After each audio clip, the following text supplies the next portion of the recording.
We'll go ahead and good morning, everyone.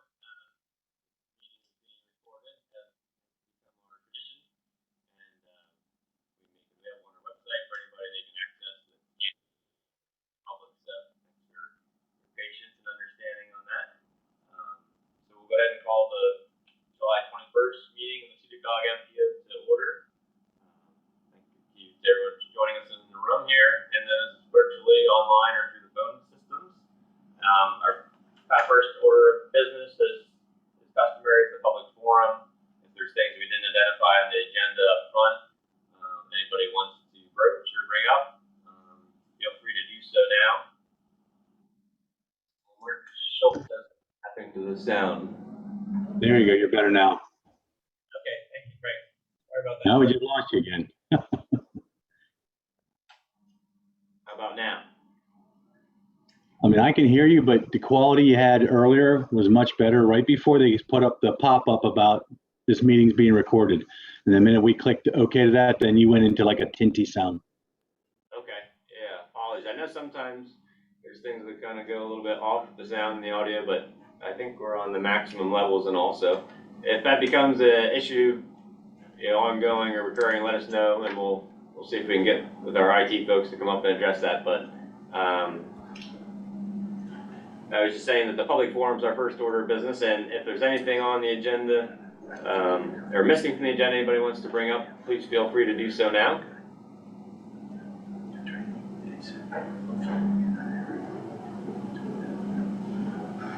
Okay, hearing none. Looking at the roster, I think everybody has pretty much participated in a prior MPO meeting that I see online, with maybe the exception of Craig Sadison from District 2. Would you mind, Craig, maybe unmuting and introducing yourself to the group, please? Yes, hi, Craig Sadison. I'm the newly appointed District Design Services Engineer. Mark Schultz is back up. Great, thank you, Craig. We're glad to have you, and anytime you're able to join us, please feel free to do so. Great, thank you. And I think hopefully you can see with the owls everybody in the room, but we have Michelle Ballou, Program Assistant, Greg Mulder, Montour County Planning Director, Jeannie Fiegel-Scar from Dewberry, Brad Kirster from Juniata County Planning, Mr. Don Keel from SEDA COG, Bryce Buck, SEDA COG, and Kristen McLaughlin from SEDA COG, and myself, Steve Herman, the Program Director for Transportation Planning, and your designated chair of the MPO. So with those kind of introductory items out of the way, we have on the agenda item C, our normal approval of the past meeting minutes. That was our May 19th meeting. Those were in the packet that you have here, hard copy, and shared in the electronic version that we provided earlier this week. So assuming everyone's had a chance to review those, we would look for a motion to approve the May 19th SEDA COG MPO meeting minutes. Motion to approve, Steve. Thank you, Brad. For the motion, do we have a second? Second. Thank you, Greg, for the second. All in favor, please indicate by saying aye. Aye. Aye. Any opposed? Any abstentions? Okay, thank you. Those will be uploaded to our website after today's meeting, and we appreciate your time and review of those. That moves us up to item D on the agenda. This begins on page 9 of your packet. You're looking at the footer. And this starts with the District 2 modifications to the tip. They run from pages 9 to 12. And so, Mark, hopefully you're still able to hear us. Would you mind giving us a rundown of the actions for District 2? Sure. Thank you, Steve. Appreciate that. Good morning, everyone. Starting on page 9 there, we have our SEDA COG bridge preservation need. This was a bridge project that was bid. The bid came in higher than anticipated. We look at that as a multi-year project, and the effects of concerns with construction requirements to complete two deck surfaces this year, and then the required completion in the following years as well. The overall bid was within bidders 1 and 2, I believe, were within 3% of each other.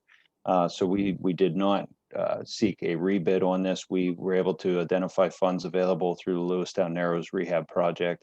The Lewistown Narrows Rehab Project is just starting the preliminary engineering phase, and the construction funds that were in those years would not have been available for the construction need. We're looking at those in probably 2025 timeframe. Moving down on that same page to the PA 103 slide area, we had this identified as a interest on the previous tip, and this project was taken care of by the PennDOT County Maintenance Forces and no longer necessary as an item on the tip, the current tip. Those funds are being moved in a action directly below on page 10 to the SR 1002 Honey Creek Road slide restoration, also in Mifflin County. So we were able to transfer those funds over. And I believe that was a previous action at a previous meeting to move those funds. Moving down on that same page to the SR 1001 improvements projects, and this is Ferensville Road in Clinton, just outside of Lock Haven.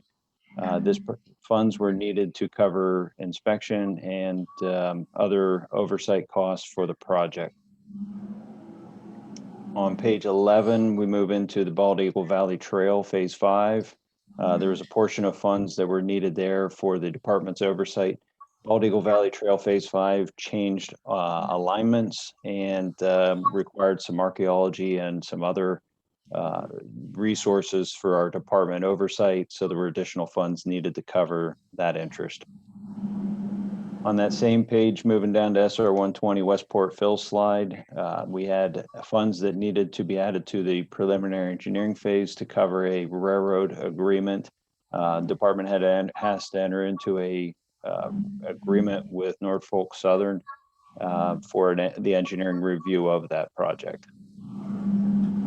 And moving down there, we get into our bridge removal interests. On our local bridge removals, these are bridges that have been closed for many years, I believe 20 years or so on many of these locations. The project came to a standstill because there were limited funds and the estimates and the project phase needs exceeded those limited funds. We went through a number of different conversations, and District 3 was very instrumental in those conversations with central office and the program center.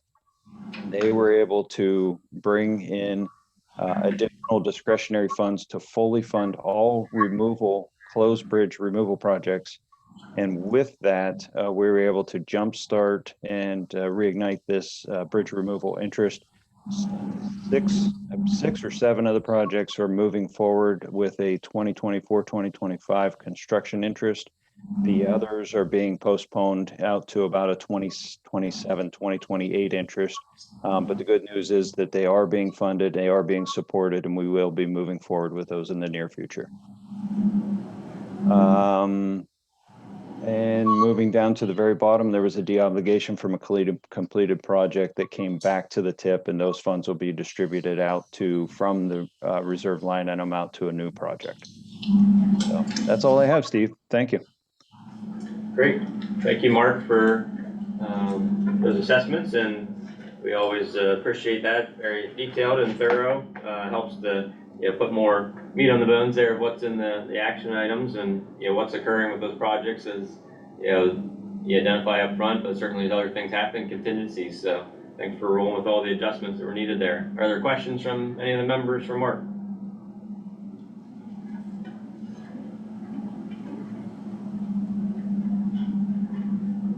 Okay, if not, we would look for a motion to approve the District 2 administrative actions included in your packet.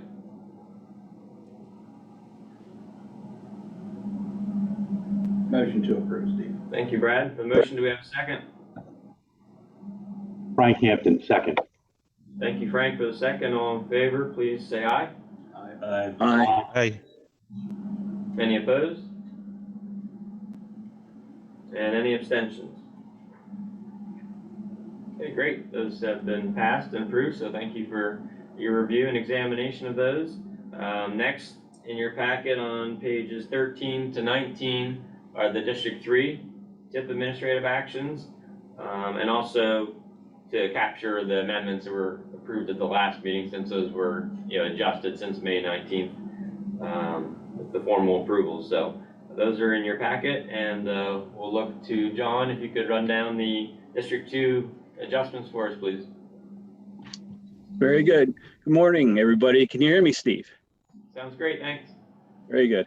All right, I'm going to start on page 15 of 43 and call attention to SR 4004, tributary to North Branch of the Susquehanna.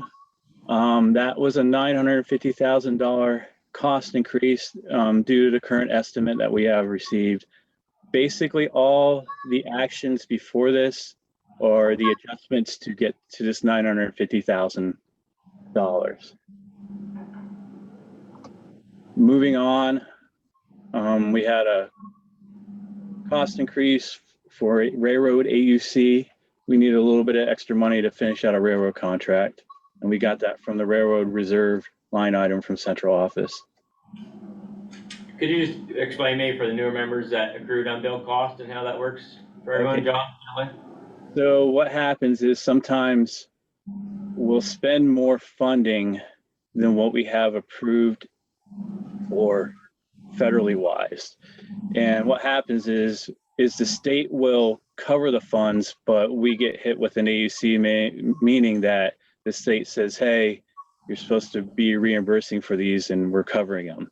So what we do is then go ask for, depending on what we do, where the funding comes from. Either we pull it from the line item that SEDA COG has, or we ask if it's special funding like this railroad funds, we ask central office for additional funds. And they, of course, luckily had some and gave it to us so we could cover the AUC. Great, thank you, John. Moving on, we just had some standard cost adjustments for some pre-construction phases. We added an Act 13 bridge, which is when a county requests to use their Act 13 funds, we have to show it on the tip. But this is all we have to do. So you can see Northumberland, and I believe this is kind of like Northumberland and Montour County, requested $106,406 that we put on the tip. We had a bid savings, which is very, very uncommon, and we're pretty happy about. And then we move into the bridge removal bundle that Mark alluded to when he reviewed his items. These are the ones for Montour County and Union County. Here's release funds for SHIP set aside. We had some additional funds that we didn't need, so we gave that back to the safety line item in central office. And then finally, these last set of items, we decreased 2 projects that we know that aren't as a priority, and added projects and increased project needs here at the last item to projects that are a priority.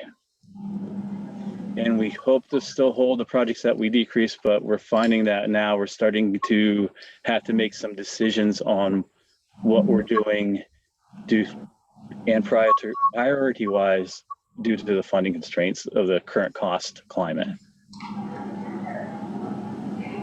I'll take any questions.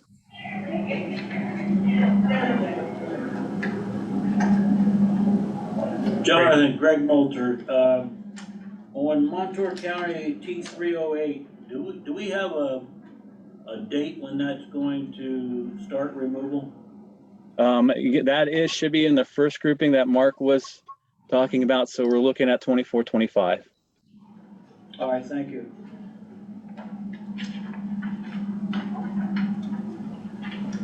Yeah, thank you for your commitment to that. Certainly District 2 and Aaron Chris, as well as District 3, in addition to you, John. That was a unique project, and we were having the opportunity to remove some redundant bridges or ones that no longer serve a critical purpose or a high number of users. So to kind of eliminate those from the system and that maintenance need, and there were certainly things found throughout that process, environmental resource wise, right away wise, maybe things change with local elected officials and things like that. So we appreciate all you've been doing to keep that ball rolling and meeting this time frame of 2024, 2025 to start some of the removals and the construction funds there. So thanks for all you've done on that.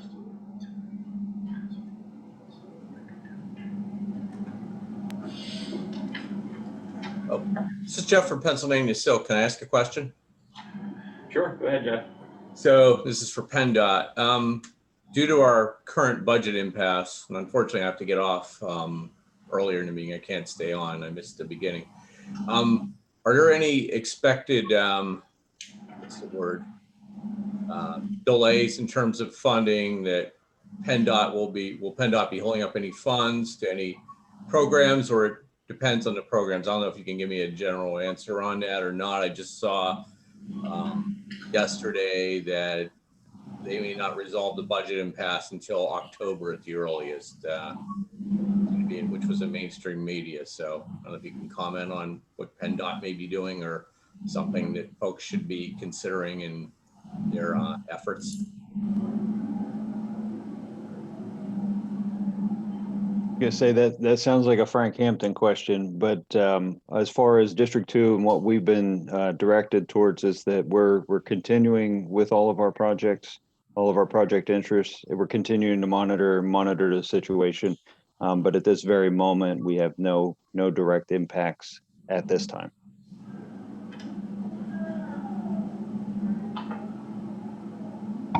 That was a Frank Hampton question, although Mark Schultz asked it a couple of days ago, so where the districts were wondering if there was going to be any delays, and the answer is no, not at this time.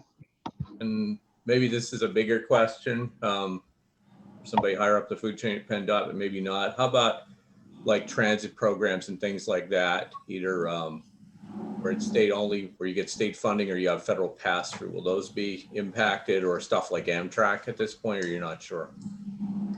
Not to my knowledge yet. I don't speak directly with public transit at that level that you're referring to, but it's something I can try to get an answer for you. Thank you.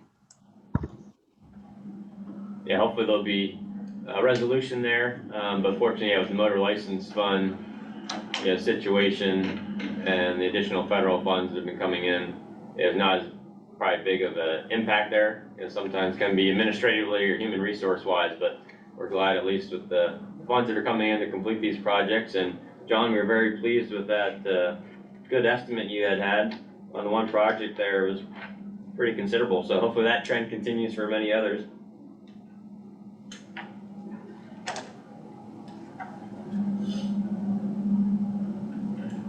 Any other questions or comments on the District 3 actions for the TIP?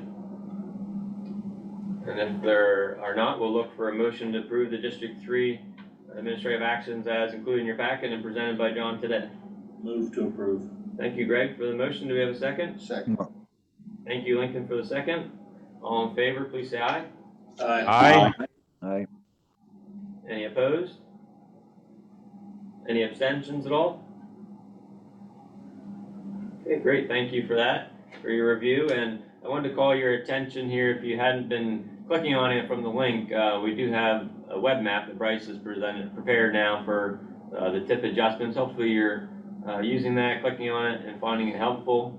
I'll try and bring up the share screen just for everyone here to be able to see what we're discussing. Show all windows.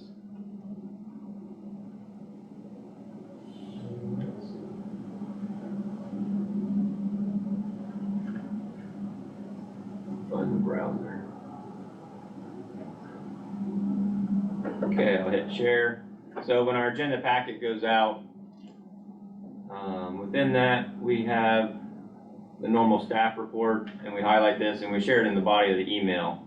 But if you click on the TIP modifications can be considered here link. Let's see, make sure it's sharing. With our ArcGIS license, Bryce has been preparing this, and actually some enhancements for the next round.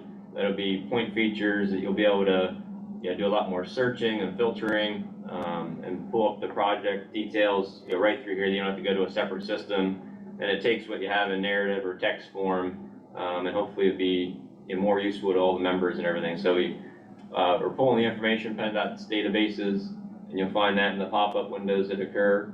And so I just wanted to make that nod. Hopefully you all are clicking on this and it helps to get you more acclimated to the adjustments that are occurring each meeting. And I just wanted to highlight for Bryce, and if there's things you want to talk about for the tweaks you're doing for the next probably September meeting, please share this with the group. Yeah, so by September, we should have a entirely new web map, kind of adding on to what you already have here. So you'll be able to search by action ID, MPMS number, development stage, PennDOT district, county, municipality, whatever you can see that's in that table right there. So I'll be ready for September. It's going to be a different web address, so we'll update that in the system. But so just be prepared for that for next round. So far, it's awesome. Oh, well, I appreciate it. Great, thank you, Bryce. Yeah, that's a real nice enhancement. And we know it can be difficult looking at tables or narrative, and this web map can hopefully allow you to hone in on the adjustments, and you can differentiate between the normal, more routine administrative actions and the tip amendments easily, and then to pull the information right here from a single site. You don't have to go to multiple different locations or links and anything. So thanks, Bryce, for all the hard work and the advancements you've been doing on that, and we will make sure we highlight that for the next meeting with the current link. So I will stop sharing and bring us back to the normal Ring Central and look for the video meeting. Next on the agenda is our normal item E. There's a lot that occurs in between meetings on the CSVT project. The southern section with all the construction activity and advancing of the related final contracts for final design. And so John usually gives us an update of progress on the CSVT project and then the major safety project in Greggs County, Montour County for State Route 54. So John, could you please give us an update on those two projects? Very good, Steve. Starting with the earthwork contract for CSVT, that's ongoing. As of July 11th, the project is 27% complete. Material is coming from the north of Mill Road towards Attig Road and being placed south of Attig Road to the existing interchange near Selinsgrove. An embankment is being constructed from Selinsgrove interchange to Mill Road, which is why a detour towards the southern end is needed. The roundabouts are under construction at Mill, App, and Airport Road intersections.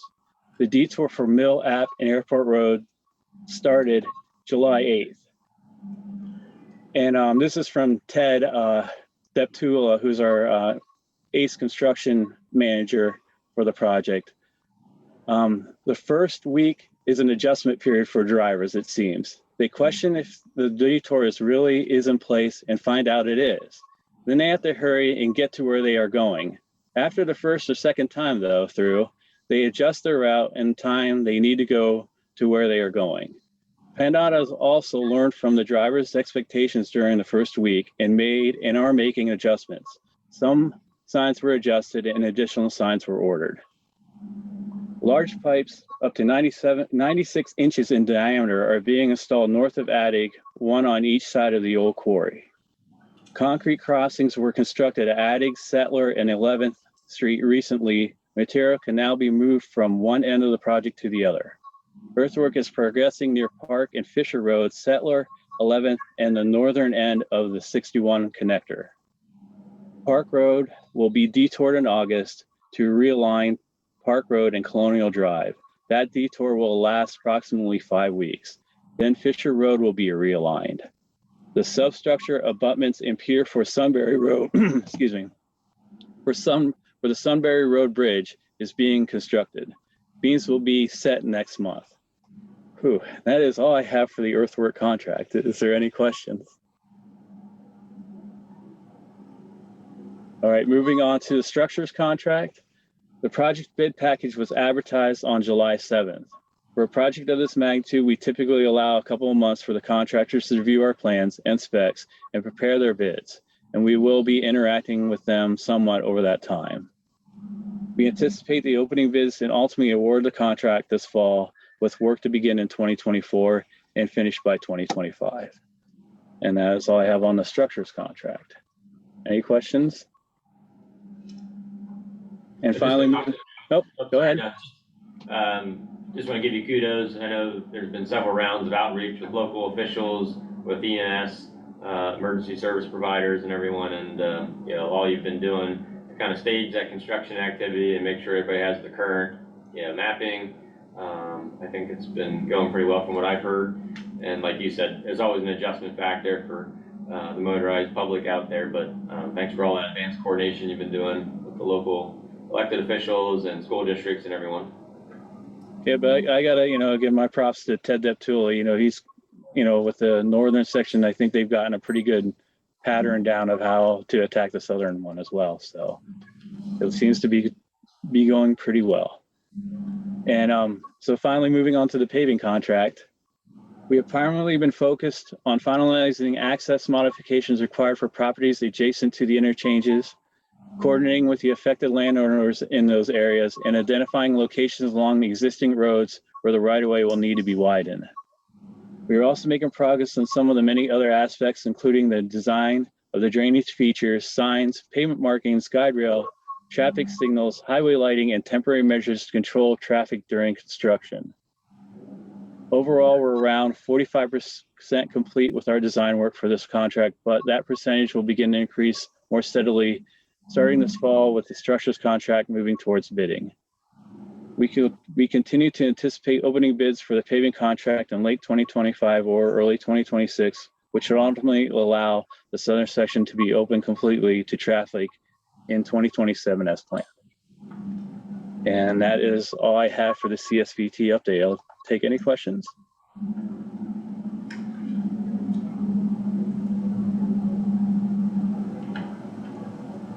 And then just with 54, basically what I have is we are still trying to get the CAC meeting planned. What's holding that up, we are now anticipating late summer to have the meeting. What's holding that up is we're waiting on some, I would say, answers to give us direction on how we want to finalize some of the plans for the project. And it's not answers that are coming from, say, like the state. It's more local and more, and I'd say landowner-ish answers that we're waiting for. But as soon as we kind of get that wrapped up, which we're looking to have here, I believe, hopefully by the end of this month, beginning of the next, that we should again be sending out invitations for the CAC meeting so we can give everybody an update where we're at.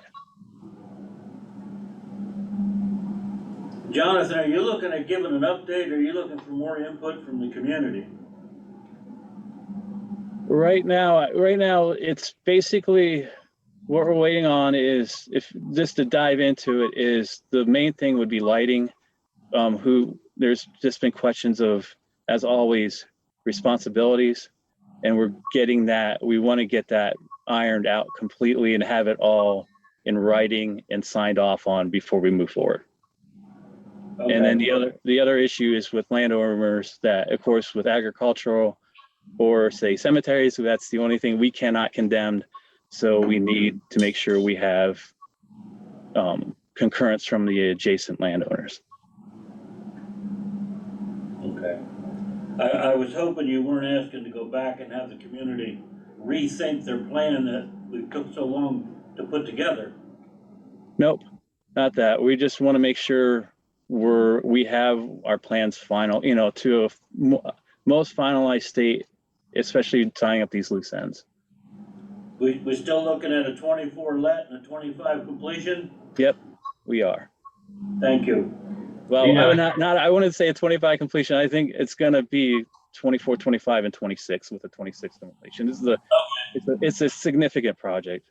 At least it should be started by 25. Yes. I would say we'd be even starting in 24. Okay. Thank you. Mm-hmm. Thanks, Sean. You might not know, as those plans are coming together for the public meeting and or the advisory committee, but in addition to kind of renderings or drawings, do you know if they'll have any kind of like video animations for how this new displaced left turn will work to kind of acclimate people to that, or other things maybe through educational materials? I don't, but I can follow up with that. Great, thank you. And then for Lincoln's benefit, I don't believe I copied you, but Penn Township was reaching out about the new traffic signal related to these CSVT upgrades as well. And I know getting with District 3 that the traffic unit was following up with them with some of that thing, type of issues, resolutions, and then what they would need to maintain that in the future. So just here where the Penn Township is going to be taking over that oversight and maintenance and everything, but sort through all the final particulars with PennDOT District 3. Okay.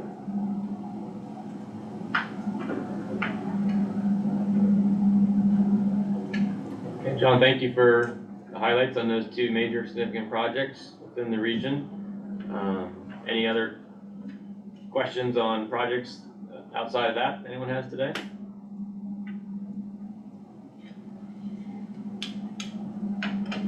Okay, thank you. Next on the agenda is item F, our customary, what we put under the Unified Planning Work Program update. So a ton of the kind of staff reporting and activities that are going on between meetings. Those will be going on page 22 of your packet. I'll highlight a few things here, call your attention to, and just kind of start those on page 22. So for the current work program runs from 2022 to 2024. There's going to be an interim update. I think I maybe shared that at the last meeting in May, but just kind of look ahead on your calendars. There's guidance that will be coming from PennDOT Central Office for the next work program for 2024 to 2025. We'll see what kind of maybe minor amendments, adjustments need to be made to our current work program tasks, activities, deliverables, and we'll be bringing that to the MPO for consideration and approval. Probably the November meeting, our final meeting of the year, is where we would look for action on that next work program. It's going to be an interim or a bridge year of a single year work program. And the goal is to get us off cycle of the major tip update activity. So once we get through that 1 year program, we'll go back to 2 years for 2025 to 2027. So just kind of give you more of that stability, with the budgeting and the funding, and for the programs and activities that are going to be occurring. And it can be amended as needed, as things emerge, or if there's new supplemental planning funds like that, the work program can be adjusted to account for that. But just wanted to give that preview that later this year, we should be having the work program presented to the MPO for consideration. On the 2025-2028 tip, we'll hit some of the 12-year program stuff a little bit later on, and the survey results that we can kind of go through. But just again, to thank you all for your participation in that process. There's a lot goes into each tip update, sharing your priorities and your needs in your counties and areas. Apologies to everyone online. Seems there's a disconnection of the meeting, so you didn't miss anything essential. Hopefully you can hear us now and everything is functioning again. Looks like it restarted. But yeah, we were just highlighting a couple of the work program items on page 22. Complete streets I will defer to a little bit later on. Kristen will give us an update on that and the activity from Gannett Funding Consultants. Page 23, I just wanted to mention that the long-range plan performance measures dashboard was finalized. Everyone seemed to be pretty pleased with that new tool that the Michael Baker team presented at our last meeting in May. And so that link is active and working out there, and we'll look to update that on an annual basis. And if there's things you have questions on, or you kind of want to see us to consider a little bit differently, feel free to let us know. But we were glad to do that. That new nice visual tool and an online resource for performance measures related to the long-range plan. On the PennDOT National Electric Vehicle Infrastructure Program, 3/4 of the way down. We had a bi-monthly planning partners meeting this week and heard a little bit of an update from the managers of that program at PennDOT. There were about close to 300 applications, I think, statewide for electric vehicle charging stations that were received. We expect there'll be an announcement maybe in August, potentially, at the earliest, on those awards. So stay tuned for more on that. And PennDOT will open up another round, I think probably in the fall, of that NEVI EV charging stations program. And there'll be a couple slight revisions, I think, needed to the statewide NEVI plan. So as we get more information, we'll share that out to the group. But hopefully here in August, September, we'll see some grant awards and some announcements of those. And any communities that you are working with, and We'll discuss some other options, for those in the future. And like we talked about before, we had interest to develop an electric vehicle charging station study implementation plan. And so we're coordinating with one of our consultant team members on that, and hopefully can advance that in the near term and have it completed by maybe middle of next year. So more information and more outreach on that. Frank, did you need to have a question? I was going to just pose a question to you as you consider your electric vehicle charging options for the future. Just possibly think of other locations besides some of the more commercial, which tends to dominate most people's thoughts, but you have airports that could possibly benefit, transit stations or transit facilities where you have public potentially gathering, and obviously larger places like universities. Just food for thought, that's all. Thank you. Great, yep, thank you. Those are very good considerations to have in the mix there. Kind of essential destinations and services that are being conducted in the region. So, yeah, very good. Thank you, Frank. Other things in the work program, staff reporting, page 24. We're still waiting to hear on other grant applications that are open, the multimodal fund from PennDOT, Green Light Go program. As those come out, we'll send emails to the members and any of the direct applicants that were approved for those. But hopefully we'll hear something on those, and those will break loose before the September meeting. On the TA SEDA side of things, the draft applications are due today, I guess maybe 4 or 5 o'clock, I'm not sure the exact time, but if any of you have been working on those or any of your communities, I know we can see a few that are in the system, and we've heard from the districts about some that are submitted. So those, again, draft applications are due today, and then full applications will be due in mid-September. But between now and then, there'll be coordination meetings that the district staff and ourselves are participating in. Make sure that what the applicants are proposing is eligible, and kind of identifying any major, potential issues or fatal flaws with those at all. So that'll be ongoing. We do include in there that we would look on October 27th to have a special meeting of the MPO members that want to participate in the review of those TA set-aside projects, to have that normal oral presentation, Q&A back and forth with the members, so we can make the most informed recommendations, as an MPO, and list our comments for PennDOT to consider as they review them statewide. So that's a little bit of the calendar looking ahead on TA set-aside, and we know there's a fair amount of interest, and there's good worthy projects that are being submitted. So hopefully we'll see successful projects within our region and get those completed over the next 2 to 3 years. A couple others just to call out here. On page 25, just some of the meetings that we were hitting. We had shared about Rapid Transit with their stop hopper service a couple times, and Union County had an interest in hearing a more targeted update from them on how things were going within Union County with that service and that program. So that was something we had coordinated since the last MPO meeting, and it occurred on May 23rd. And I know some of you had hit the SEDA COG regional forums to kind of look at major projects within the region, ways that those can be advanced and supported in light of the federal discretionary grants in particular. And so more of that collaboration and partnership, ongoing kind of prioritization framework throughout here in the summer months. So as we get more on that, we'll share it, but you'll probably hear from Frankie Hockenbrock of SEDA COG staff on that in the interim. On page number 26, we did share this in our newsletter that went out, our MPO newsletter, but the US bicycle route that we had offered a letter of support for to PennDOT, that was approved by ASHTO, the nationwide kind of consortium of all the state highway departments and transportation departments.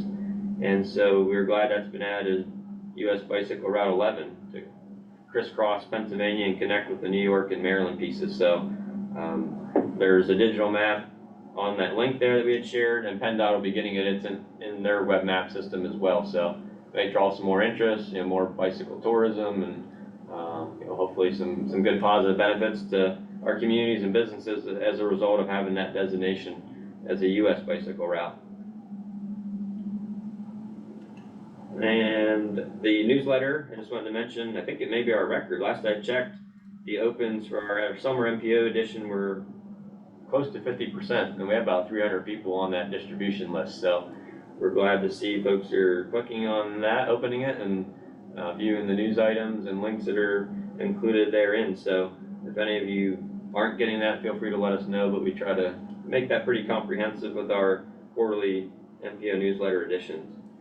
And then the LTAP one will probably be going out in August and hit different news items related to the local technical assistance program.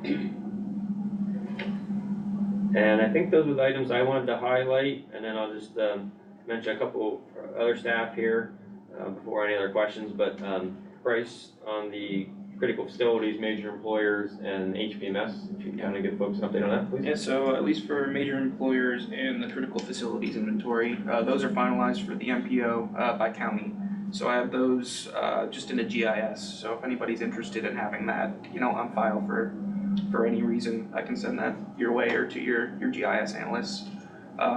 Maybe in the future, probably next year, having a distinct web map where you can interact with it instead of it just being a static file. But that's in the works for next year. And then for the HPMS stuff, we just had a meeting, in-person training yesterday with the folks from the Bureau of Planning and Research at PennDOT. So they showed us how to use their new mobile app. It's an iPad app. You go out in the field and you can do your reviews, and once you get back to internet access, it sends it to them and they accept it. So we have about 170 road segment samples that we need to do for the MPO region, due by the end of the year. So that's something that we're working on. If you have any questions regarding HPMS samples, contact me or Steve here in the future. Great, thank you, Bryce. Yeah, that's always a big effort. Obviously, when you approach 200 samples, I'm sorry, I was joining the meeting since we got disconnected here with my machine as well. And so there's a lot of validation needs to occur on all these different routes of different data items. And yeah, I think this new online tool and with our Apple tablet should streamline a little bit of that, and the entries and the checks and the workflows and everything. So we can report back more on that in the future. But some of the individual counties may be interested in that as it relates to some of your design for projects you're working on as well. So thank you, Bryce, for those updates. And on the LTAP side of things, just defer to Don here if you want to maybe give a little bit update how the equipment operator training went and the planned chainsaw safety for later this month. Yeah, the LTAP calendar is such that the scheduled classes are generally in the spring and the fall. In the summertime, the maintenance people are out in the field a lot more, as you can expect, so we don't generally schedule too many of those classes. There are 5 right now that are either scheduled or in process for this fall. We're hoping maybe to look at 1 or 2 more. What does happen in the summer, historically there's been a couple of specialized training classes involved, and we've been working with Penn College to do that at their facility out near Allenwood. So back in early June, they conducted, I should say, an equipment operator training course. That was limited to 10 people because of equipment that they were able to go out and test at the field site. I think that went really well, and I think we'll be repeating that next year. Coming up next week, we have a similar class, sorry for my voice, for chainsaw safety. I think there are 16 signed up for that class. It'll be at the same place, conducted by Penn College again. That's been something that hasn't happened since before COVID, but I think the response was pretty good for that. We wanted to limit it to around 20 people, so I think we'll probably repeat that next year. And as always, there's a series of virtual sessions that are conducted by the state that people can attend. They're called drop-in sessions or webinars. They're virtual sessions, and those happen periodically throughout the year. So just to encourage, if anybody has any questions or would like to find out more information about scheduling some fall classes again, that's still open for the possibility. Thank you, Don. Yeah, we're glad to do these kind of special things we can sponsor with the LTAP funds we receive from PennDOT, like the equipment operator training. Yeah, it gives people a some hands-on experiences. There's a little bit of classroom instruction. Same with kind of chainsaw safety. There's things you have to cover up front with folks, but then to have the hands-on or demonstrations, we value that highly, and there's been a lot of turnover in the public works forces throughout the region. So we're glad to offer these kind of things for new employees that come in and haven't had the full maybe training or background on some of these things that they're doing. So we're glad to do that, and of the normal courses, and there's new things always being crafted or revised with the course roster, or looking at new proposals. And I know Eric at Columbia County in particular has been interested in the MS4, stormwater, and there's several new courses being available now with different focus areas on the audiences for that. But I know those will be scheduled as part of the ones for the fall as well. So if there's things you're hearing from your local governments, needs that they have, feel free to trickle those to us in case we're not hearing them directly from municipalities, and we'll try to get those in as maybe a webinar,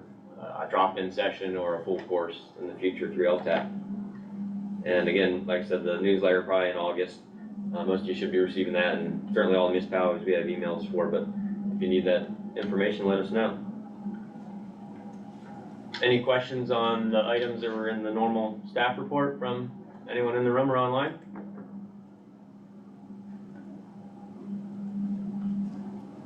Okay, we do have a couple other supplemental items in this section. Page 28 begins our normal rundown of the TA set-aside projects from prior approved rounds. And so the only outstanding one there is the North Branch Canal Trail, Levee Top Trail in Danville Borough. And I know the project manager at PennDOT District 3 has been having ongoing consultations with the borough and their engineer. So hopefully we'll see that one kind of break loose and be the final one to be completed from that 2020 or 2018 round.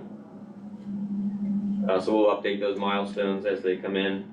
The 2021 round, the most recent TA set aside, that's on page 30. Mark Schultz had hit earlier, some of the things that were found or altered there on the Bald Eagle Valley Trail, phase 5 in Clinton County. So that's advancing. And then the Market Street streetscape in the city of Sunbury. And we had those rough let dates shown there, at least for January of 2025. So hopefully those will continue to advance and not encounter any major issues or hiccups. And normally the goal is 2 years after the award that the project would be out to bid. So that's what's established as the goal and the objective. Other things can factor in and cause some delays certainly, or some cost increases, but that's the goal for these projects, to get them out within 2 years. And we'll continue to focus on that as we're reviewing the new crop of applications coming in. And then Kristen has the extracts of the normal highway occupancy permit applications. There's a lot going on being submitted, as you can see in those tables. And then the traffic impact study scoping forms as well. And I know some of you do get those directly when there's meetings, and if there's things that are popping up on those tables that you're not familiar with, feel free to let us know. We can get with the PennDOT district permit managers, and also probably share some of the items related to these developments and proposed impacts on routes in your area. So any questions on the other items there included for the work program report?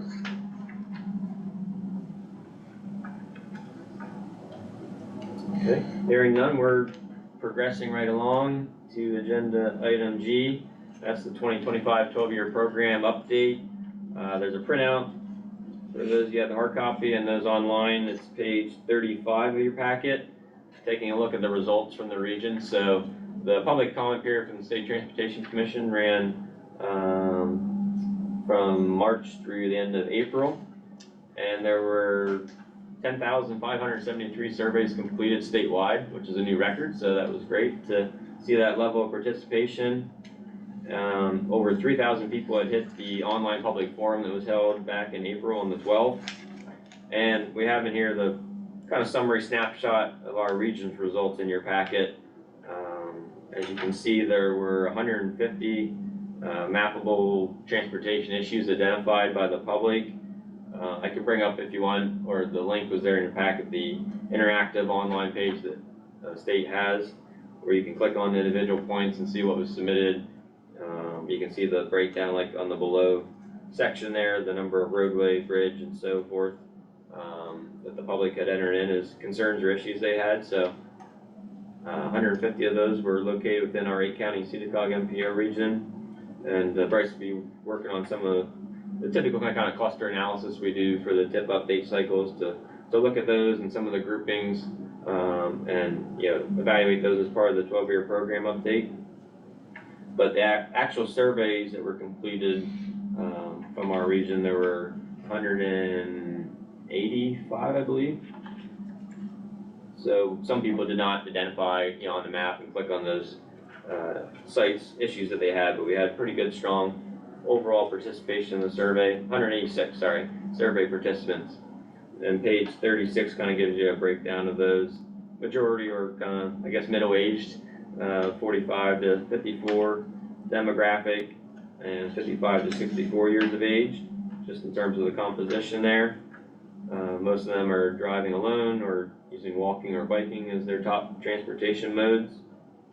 And then the issues that they raise, road pavement, obviously people know when there's rough roads that they're driving on, or that they're concerned about potholes or rutting or other pavement failures.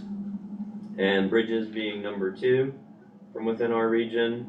Several of those were identified. And then the interstate highways was number 3. So we were pleased with what we saw as the results coming back for the level of participation. And if you compare it to the last round in 2021, there were about 60 more participants, which is good. And there were close to 50 additional mapped issues. So along with the statewide uptick, we saw an uptick in our 8-county region as far as level participation is concerned. So we wanted to share that with you. If you were able to click on the link in the website, like I said, you can go look at your individual county and look what people were submitting, the types of issues that they were identifying. If there's anything that is coming up in your local processes or plans, feel free to use that as well. The shape files are available for download, Excel tables as well for all this data. Any questions about the survey results or what occurred there during the spring time frame? If not, the survey is open through September. That's a new kind of feature this year. So anybody can go continue to take the transportation priority survey, and those results will be tabulated as well. We have the timeline in here on page 38, just kind of a flow and help you see that graphically, can sometimes help. So we're currently in the summer months in July. We've had a couple rounds of coordination meetings with PennDOT talking about the funding levels, allocations, talking about carryover projects and potential new projects, and we'll continue those rounds, and usage of the line items available to the region as well. The September meeting is when we'll have the local bridge prioritization process endorsed by the members, and any additional input or comments you have on that. At the November meeting is when we would look to set our meeting dates for 2024, typically done at our final meeting of the year, and that'll kind of lock in the draft approval by the MPO. We're assuming that'll be probably in the month of April, so it'll be advertised to the public, the new transportation program, and probably a public meeting will occur in early May. And then our mid-year meeting in June would be when the MPO would entertain approval of the draft TIP submissions to PennDOT, Federal Highway Administration, for all those that would need to occur, and all the other checking and evaluations of the documentation and the process that was followed. So that's kind of where we're heading. Here in the late fall, probably we'll have a more refined draft version of the TIP. And by the end of December, the submissions to this PennDOT Program Center and the central office. But by definitely February of next year is when you'll have a close to near final draft TIP, and then a couple other adjustments may need to occur, and then April is when we would look to have it approved to go out for public comment. And there's other things that are being done. They're shown on that diagram. The interstate program is managed at a central office level anymore. There's some things we may fund through the regional tip, but so those submissions on major interstate needs will go in. There'll be a separate kind of evaluation process for them outside of our normal tip update. There's other things like the HSIP, or the Highway Safety Improvement Program funds, and special applications just for that to determine what's eligible and feasible through that, and the statewide discretionary funds for things that are kind of above and beyond the regional allocation or need some of the extra spike funds like was covered earlier for those bridge removal bundles. Those will be submitted and factored outside of our 4-year allocation, the constraint funding available to the SEDA COG MPO region. And the PennDOT Connect process, any new projects, you need those PennDOT Connect forms, so there'll be those forms developed to identify potential issues, and there'll be outreach with local governments to make sure that they have a chance to shape that and discuss related projects that might be going on in those areas that need to be considered in the design or the timing, sequencing of the construction and all. So that's kind of the framework or the flow of what's coming with the tip update. Any questions from members or any additional comments from PennDOT on the tip update? Steve, this is Mark. I'll just throw out there that you touched on the STC comments. We're currently reviewing those STC comments, identifying if there are PennDOT County Maintenance Force interest or if they're potential project interest as well. So we'll have that as a list of potential projects for discussion. We also have our bridge unit is currently completing the review of what they've identified as the top 25 per county. So there's top 25 in Clinton, Mifflin, and Juniata that they're field viewing on site and determining a prioritization of those projects so that we can make sure that those are listed properly on the tip. But as a flat line, we didn't see a significant increase to the proposed draft 25 tip. We're looking at, for the most part, carryovers as we move forward, but continue to look for safety and local bridge type interest and needs. So thanks, Steve. Great, thank you, Mark, for that update. And we had shared at the last meeting, some of the financial numbers and allocations from the 2023 tip to the 2025. We'll do that normal kind of at a glance charts and information, as well as we get the final project listings and the funding amounts and the breakdowns by county and all. So more to come on that. And then I guess maybe I'll just call here some of our coordination meetings. We've been talking about some of these newer funds like the carbon reduction program and usage of that line item. So those things are being identified, and as local officials, if you know of good fits for those, feel free to let us know. A lot of our kind of initial discussions were geared toward electric vehicle charging stations, because you can show the emission reduction benefit of that. Existing trail projects or TA set aside or multimodal projects that would also reduce emissions, and maybe they just need some additional funds. We also were discussing potential park and ride lot expansions or new park and ride lots. So things like that or others that you're hearing from your local governments and business community, perhaps, feel free to let us know for those. Same for the safety projects. We did the road safety reviews last year, and that was very beneficial. And if there's new things that are occurring that you're hearing of potential traffic safety projects, we can take a look at those and do the analysis and get those potentially submitted. So as those kind of special projects come up, let us know. Okay, thank you, Mark. Any other comments about the 12-year program update?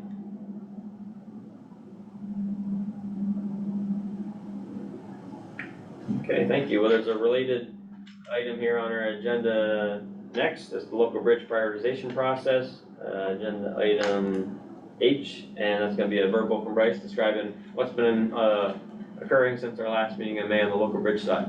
Yeah, so I just wanted to provide a quick update on where we're at with the local bridge stuff. As you already may have known, we conducted the priority meetings back in March and April of this year to identify preliminary local bridge concerns and other transportation matters.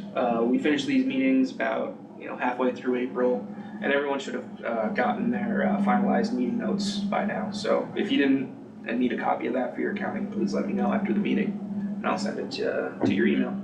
And then back in May, we sent out the survey to collect more planning info on some of the data fields that I can't get from our GIS system or PennDOT system to finish the decision lens process.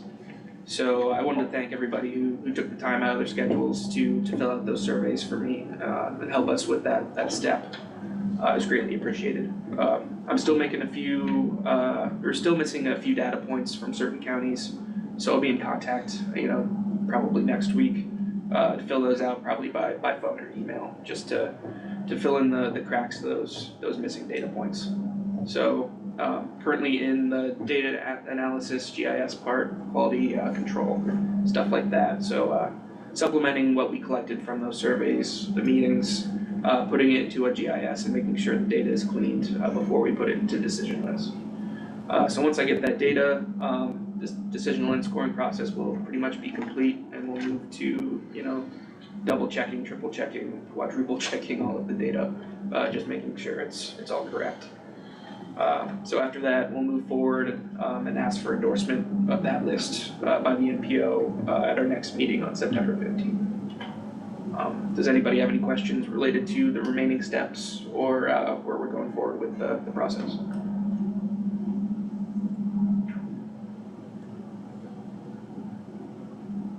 Great, thank you, Bryce. Yep. Great update, and thanks for all the kind of enhancements you've been doing to the system, and the data organization, and these other online mapping pieces and stuff to that as well. So that's been great.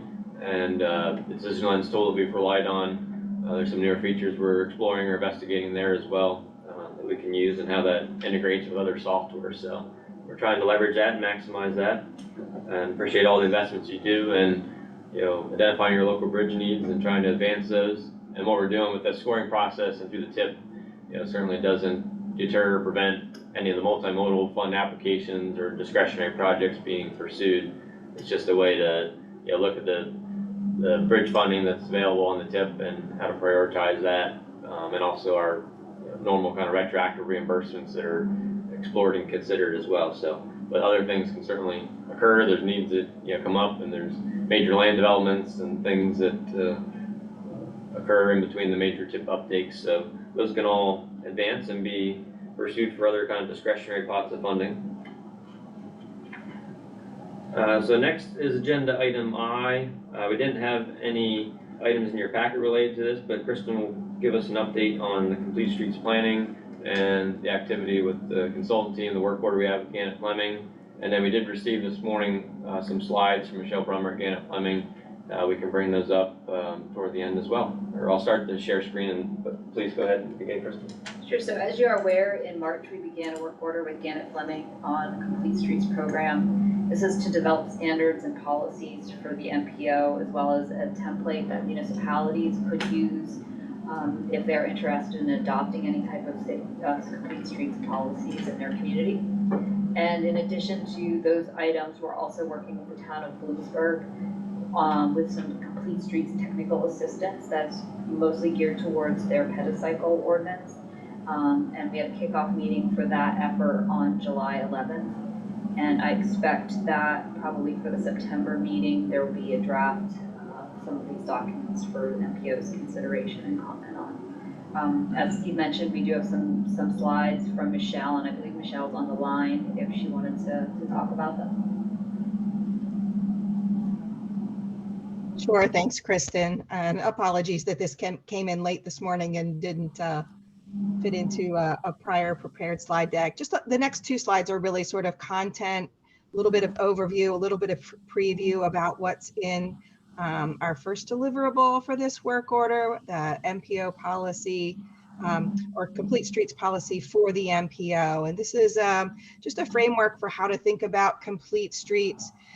Complete streets aren't necessarily applicable in every location on every project. So how do you start to make those decisions about where it is appropriate and suitable in the context of sort of the land use pattern or the travel and transportation patterns that are present in a project area. When would we want to pull out a checklist and be like, yeah, these things really do apply?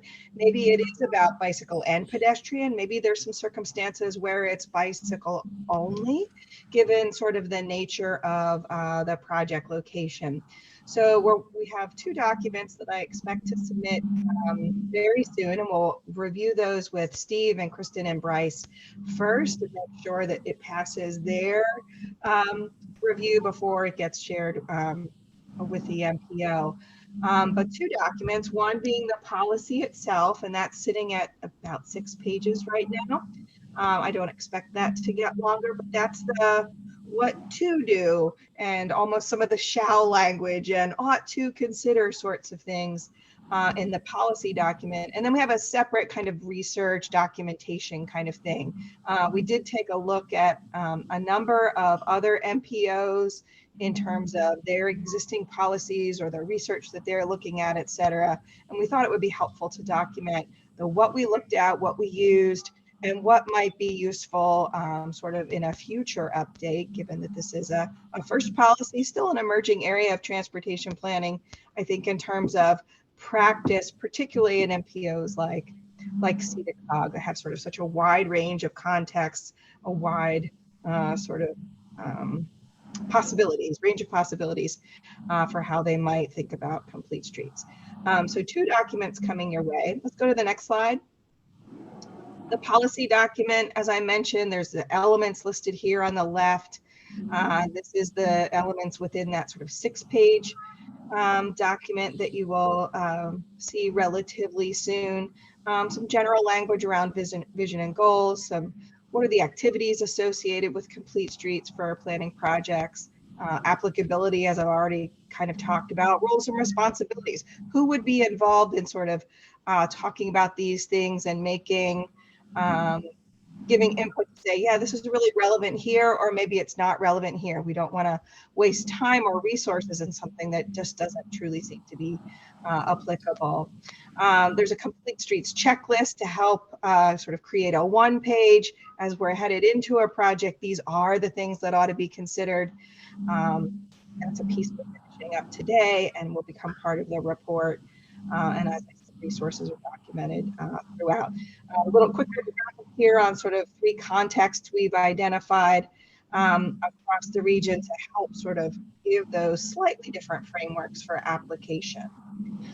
The next steps has already kind of been captured by what Kristen said is yet to come. This MPO policy is the first major piece and will be in staff inbox by next week, if not later today. Happy to take any questions.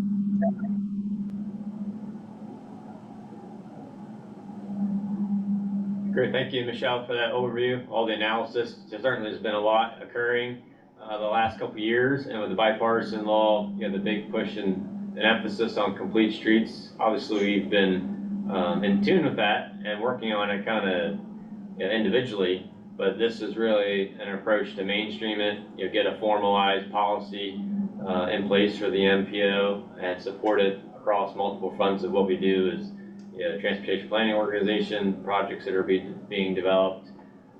So we're very pleased that you've been working on this for us and doing the analysis and getting the policy in a position it can be shared with staff and then the MPO, and then kind of the companion model policy for local governments so that they have something that is reflective of central Pennsylvania and the local governments that comprise it that they can entertain and consider and put into their processes, whether it's an official policy or including their subdivision land development ordinances if appropriate, things like that. So we're glad to have these kind of set aside funds for our work program for complete streets planning standards and practices, and appreciate what you've been able to do to advance it so far for us.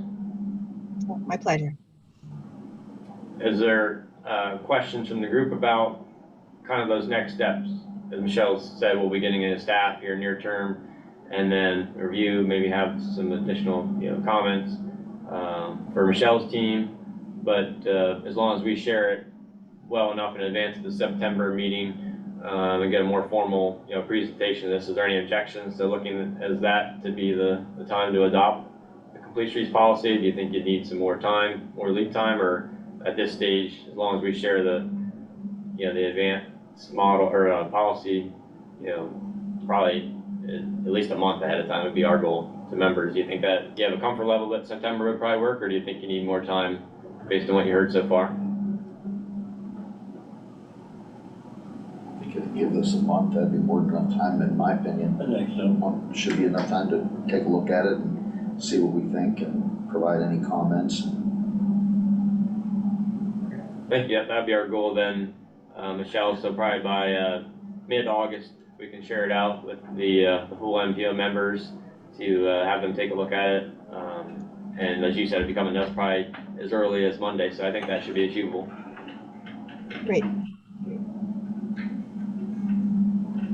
Excellent. Thank you so much. And thanks for supporting kind of that technical assistance unit. Those are available through some other things like PennDOT Connects and LTAP, but as part of this, we identified kind of a unit with Michelle's team to benefit the local government, and the town of Bloomsburg was the one taking advantage of that for their pedal cycle ordinance. And so we're glad to have you put eyes on that and give them some support and technical assistance. And I forget if Lisa, are you on the call, or is there anything further you want to discuss about that? No, I just appreciate the opportunity. We've had a draft between department head leaders and legal for a bike path, and it's very complex when you start drilling down into the details. So glad to have the resources available to the town, and if it can help other communities and even add on in the future, greatly appreciated. And thanks to Kristen and Michelle. Thank you. Lisa, you made a great point there about how it might perhaps help other communities once we finalize what is, best for Bloomsburg. It may not be the only model that SEDA COG could share with others, but it could be one for sort of that size town, that types of facilities you have. And we could, add just a little bit of commentary on that if Steve and staff would want to sort of share that out with the rest of the board and local communities. Great, excellent. Yeah, we certainly want to take advantage of that. It should be teachable for other areas. And so, yep, definitely when that comes together, the final version, feel free to let us know, Lisa or Michelle, when that's ready, and we can share that ordinance or any of the summary memos or documentation related to it.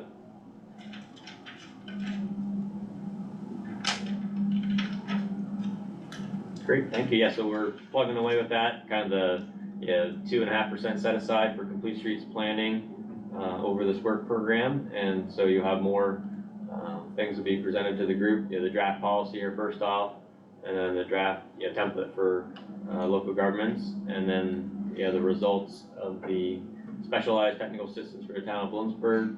And then kind of the next thrust will be updating a complete streets priority project matrix that we can factor in across the board with our processes. So we'll be refreshing, updating that, getting with the county officials on those, making sure that those are accurate, up to date, and good potential projects that can be slid in for complete streets planning and implementation funds in the future. Great, thank you, Kristen. Thank you, Michelle and Lisa, for that. More to come for September, and again, our target mid-August to share a draft of the policy for the MPO with the group. Next, somewhat related agenda item J, Active Transportation Committee update. Bryce is going to let us know about what's going on with the committee and the next upcoming meetings. Yeah, so as most of you may know by now, I'm the new chair of the Middle Susquehanna Active Transportation Committee, MSATC. Replaced Catherine, back in February now. So we had our second quarterly meeting back in May. So if you didn't attend that or part of our email listing, let me know. Again, I can add you to those lists. Same thing with attending our next meeting, which will be Wednesday, August 16th. Nicole Faraguna, the director of the PA DCNR Office of Planning and Policy, will be our guest speaker for that. She's going to do like a 20-minute short discussion on e-bike policy. for the state. So if you want to attend that, just let me know. I'll get you the link. As for our new hub site, that's something that's been on the back burner for me. I'm going to be making something similar to the LRTP dashboard that we saw during last meeting.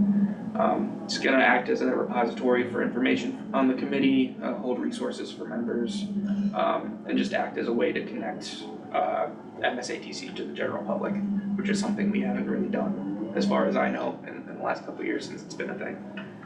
And then the last update would be on trail policy stuff, or just trail counts in general. We'll be moving to the next round of that for 2023, 2024. In Clinton County, I have 4 of our 6 counters on the Bald Eagle Valley Trail, and then the other 2 on the Lock Haven City Riverwalk. So that's something we're working with Professor Byler from Bucknell on, and probably give you more updates in our next meeting, just because we haven't finalized the locations and where they're going yet. So if anybody has any questions or comments, we can pass it over to Steve for our next agenda item. Great, thank you, Bryce. And yeah, those of you that are on that committee, or if you just have an interest, feel free to let us know. We'll always look to expand that, or if there's just special topics or guest presentations you want to join in for, let us know. But hopefully that August meeting is available to you, and be interested to hear from DCNR. I haven't followed too much on e-bike policy for state parks or state forests, but that should be a good update for everyone, and we'll look forward to those of you joining in August, and then November will be the final meeting of the committee for this year before we set the quarterly meetings for next year. Bryce, did I understand you to say that the Clinton County counters are in place? They will be in place in about a month. So right now we have them at Dales Ridge, Union County, Watson Town, and Milton State Park. So we're going to be taking those out probably in 2-3 weeks. And that you're actively collecting data right now. Mm-hmm. Yep. It'd be interesting to see what those numbers come out. Yeah, Steve, how are we going to share that afterwards? Do you have any idea?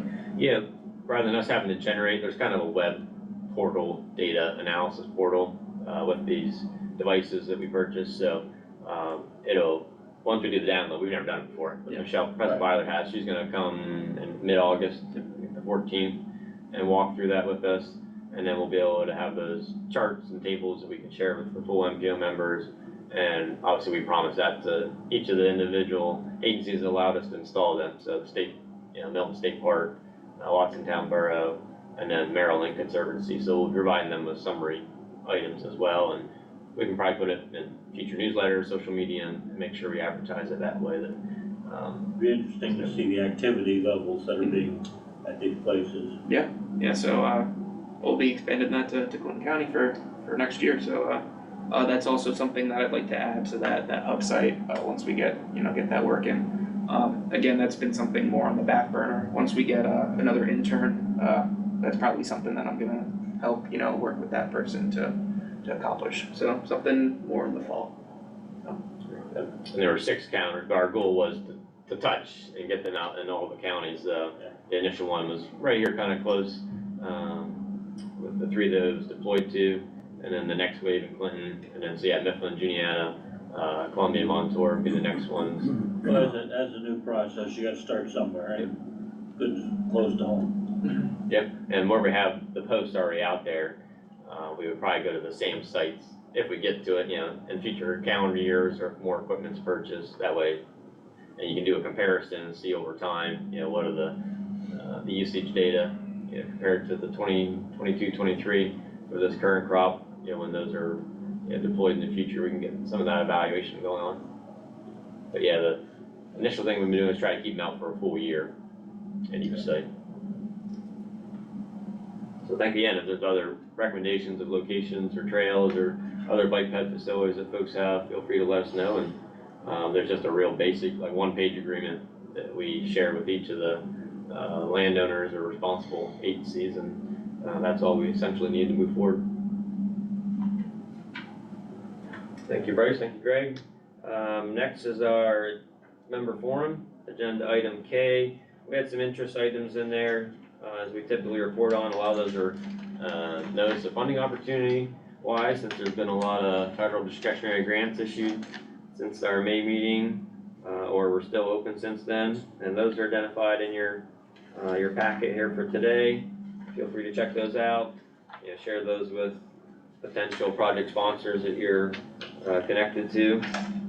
The one I'll just kind of highlight, and we share that stuff on a regular basis, but the new Rural and Tribal Assistance Pilot Program on page 41. It's one of those nice, rare, no match required types of programs, and could allow sponsors to do some of the analysis, study, engineering work, which is also hard to come by, to get projects to be competitive or ready for capital funds in the future. So that looks like a really good new program and option to consider. It's not a huge funding amount, unfortunately, that's available, but hopefully we'll see some winners in Pennsylvania for that and set some things in motion. Similarly to that, the WalkWorks Capacity Building Support Grant Program on page 42, that deadline's coming up on the 28th, but that's kind of similar to allow folks that don't have capacity or resources to really advance a potential project and get that ready for complete streets, active transportation related implementation in the future. So put a plug in for that one. And on the local access road program side, I just wanted to note there was a change not too long ago. Those are now entertained on a rolling basis, so it's not like a defined window where a pre-application has to go in. So if you're working in industrial parks or with businesses and there's going to be a beneficiary, different private enterprises in your area, they need a local access road either installed or upgraded. Feel free to be coordinating with Betsy Lockwood on those needs. It's, like I said, an open rolling process and pipeline, so those can be submitted at any time. And that's all I wanted to hit from the interest items. Anything else that folks saw on there, or anything that your individual agencies are working on you want to report on for the good of the order?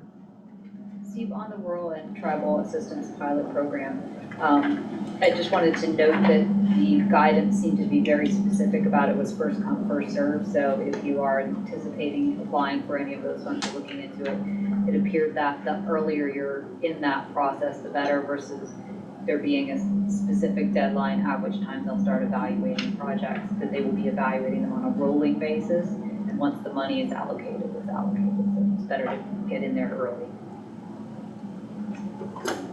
Yep, so as soon as that opens August 14th, I guess like around 7, 8 a.m., go ahead and submit your project, I guess, first in, first served, yeah.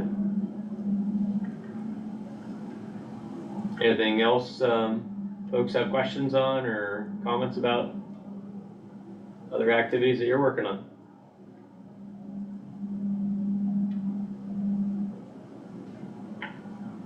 Oh, I see there are a few new chats here. Are there just resources, or does anybody have a question from the chat menu? Yeah, good morning. This is Gene from Federal Highway. Yeah, I just wanted to talk a little bit more on some funding opportunities and some resources that we have available. One of them is the USDOT discretionary grants dashboard that provides an overview of discretionary grants opportunities, and you can actually search on the dashboard by project type or eligible organization to find a grant opportunity. There's also another new resource that's being called the Bill Launchpad. It was developed by DOT in partnership with the Build America Center at the University of Maryland. This site provides some more information on open notice of funding opportunities as well.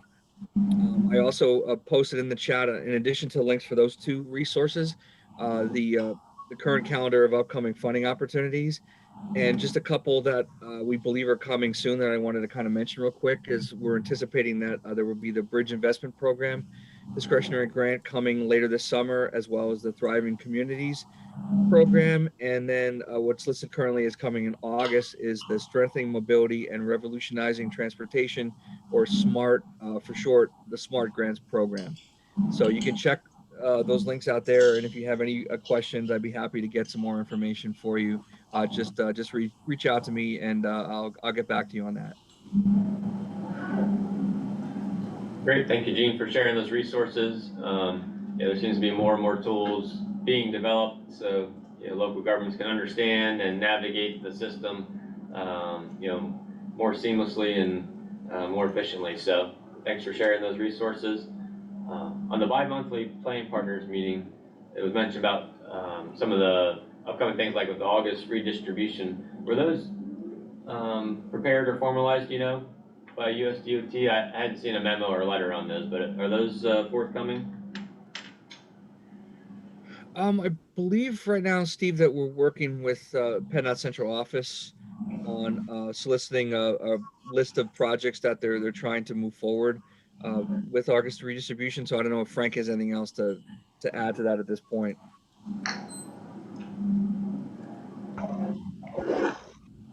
Steve, I would be reaching out directly to Mr. Tobin on that one. Okay, sure. Yeah, and that's just a reminder that obviously our program center folks and our districts are very much maximizing the available resources. And when there's some that are available statewide because of maybe delays on other projects, there's a quick attempt made to leverage those funds and put them to use because of the great project management and delivery that's going on at our engineering districts. So stay tuned for more on that, and as there's capability to advance some projects based on funds that are freed up elsewhere in the state. Hey Steve, can I ask a favor? When you send out your summary, would you mind sharing those 3 links that were shown there? That Gene shared? Sure. Yeah, please. Yeah, we can go ahead and put that in the ticker summary. Yeah, thank you. Thank you, Lincoln. I tried to write it down quick, but I don't write that fast. That's fine, yeah, we'll go ahead and highlight those. Okay, thank you.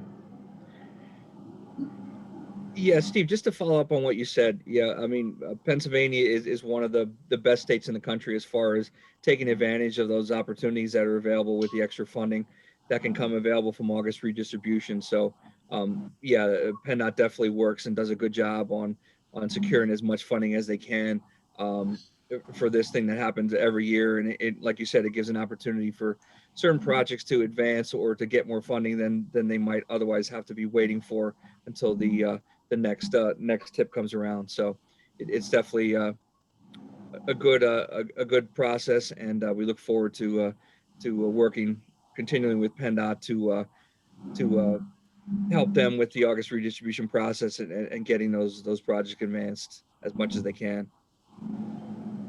Great, thank you. Yeah, there's always prying and pouncing that occurs, and we appreciate that and all the efforts that are made on it. Steve, what are you usually seeing when you were referring to a release or a letter? Is that what you're normally getting? I think that was shared that, I don't know if it was Federal Highway Administration, like a memo or a letter about that. Okay, no, okay. Okay, thanks.